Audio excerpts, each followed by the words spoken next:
Yes, you heard me right. No entrance exam. It is only on the basis of application and the interview. साल में एक batch होता है जिसकी classes normally जून जुलाई से start होती है.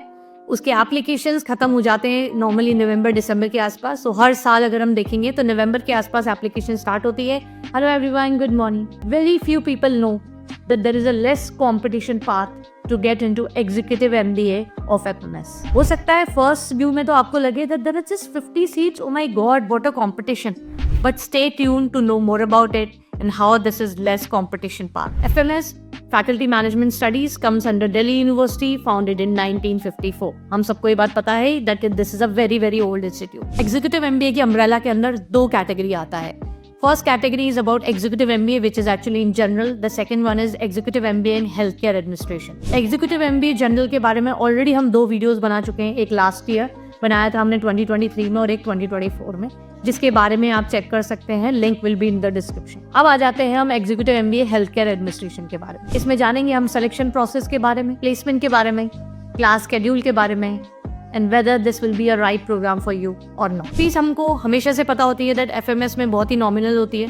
तो 58,000 रुपीज पर सेमेस्टर फीस है और एप्लीकेशन चार्जेस है 1,000 रुपए अगर आप जनरल में आते हैं, 350 रुपीज अगर आप रिजर्व कैटेगरी में आते हैं. टोटल सीट से 50 जैसे हमने स्टार्टिंग में बताया, और उसका अगर हम डिवीजन करते हैं तो जनरल का सीट है 20, रिजर्व में SC है जिसमें सीट है 7, ST की सीट है 4, OBC की सीट है 14 और EWS यानी कि इकोनॉमिक वीकर सेक्शन में सीट्स मिलेगी आपको 5. अब समझते हैं इसकी एलिजिबिलिटी के बारे में. सो एलिजिबिलिटी अगर हम देखते हैं तो इसमें आपकी ग्रेजुएशन या मास्टर डिग्री दोनों ही चलेगी, बट वो होनी किसी न किसी मेडिकल फील्ड में चाहिए. जैसे MBBS हो गया, BDS हो गया, BAMS हो गया, BHMS हो गया.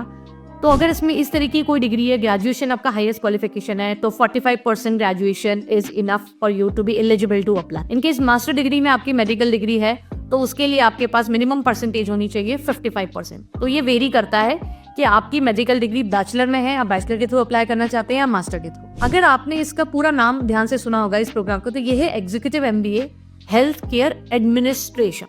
अगर हम MBA की भी बात करें तो MBA का फुल फॉर्म होता है मास्टर्स इन बिजनेस एडमिनिस्ट्रेशन. तो दोनों ही आपको एडमिनिस्ट्रेशन सिखा रही है.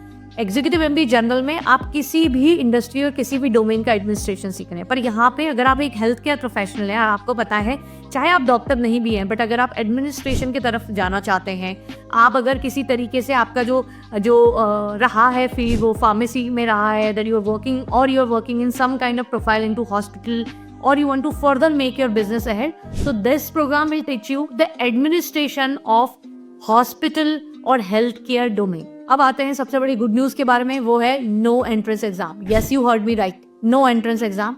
It is only on the basis of application and the interview. साल में एक बैच होता है जिसकी क्लासेस नॉर्मली जून जुलाई से स्टार्ट होती है. उसके एप्लीकेशंस खत्म हो जाते हैं नॉर्मली नवंबर दिसंबर के आसपास. तो हर साल अगर हम देखेंगे तो नवंबर के आसपास एप्लीकेशन स्टार्ट होती है. दिसंबर या मिड जनवरी तक इसकी कई बार एप्लीकेशन चलती है, एंड देन इसके इंटरव्यूज होते हैं फरवरी मार्च में, and then further merit list जो मेरिट लिस्ट होती है वो अनाउंस होती है, and then you can enrol yourself. Apply करने के लिए जो आपके पास डॉक्यूमेंट्स रेडी होने चाहिए वो होने चाहिए 10th, 12th and graduation and master degree in case you are applying through master degree. Minimum work experience जो रिक्वायर्ड है वो है 5 years. तो आपके पास सारे प्रूफ होने चाहिए, joining date, designation you have worked in, कब छोड़ा and all that. NOC no objection certificate का भी आपको इसमें फॉर्मेट मिलता है जिसको आपको फिल करवाना पड़ता है आपके करंट एम्प्लॉयर से. इसमें 150 वर्ड्स की नॉर्मली लिमिट दी जाती है और 4 डिफरेंट तरीके के राइटअप्स आपको अपने बारे में लिखने पड़ते हैं. जैसे SOP हो गया, आपके वर्क एक्सपीरियंस की डिटेल्स हो गई, आपके अचीवमेंट्स हो गए एंड सो ऑन. ये सारी डिटेल्स का आपको लिंक हम उनका जो प्रोस्पेक्टस है वो डिस्क्रिप्शन में आपको मिल जाएगा. अब बात करते हैं सिलेक्शन वेटेज की. सो एक्चुअली 10% वेटेज दिया गया है आपके 12th के मार्क्स को. 10th के मार्क्स को कोई वेटेज नहीं दिया गया, तो 10% is given to your 12th marks. Then graduation को दिया गया है 25%. यही 25% आपके मास्टर डिग्री में मूव हो जाएगा अगर आप मास्टर डिग्री के थ्रू अप्लाई कर रहे हैं तो. वर्क एक्सपीरियंस है SOP को दिया गया है 25%. बाकी 40% मार्क्स है आपके इंटरव्यूज के, जिसका भी फर्दर डिवीजन आप देख सकते हैं, जिसमें 15% इज एक्सटेम्पर या फिर आपको रैंडम टॉपिक जो दिया जाता है जिसको एक्सटेम्परी बोलते हैं. करंट अफेयर्स 10% है और PI जो है जो जनरल क्वेश्चंस किए जाएंगे वो 15%. ये एग्जीक्यूटिव MBA में क्लासेस ऑफलाइन होती है. You have to go and attend the classes. 2 campuses में आपको इनरोल किया जाता है आपकी प्रेफरेंस के हिसाब से.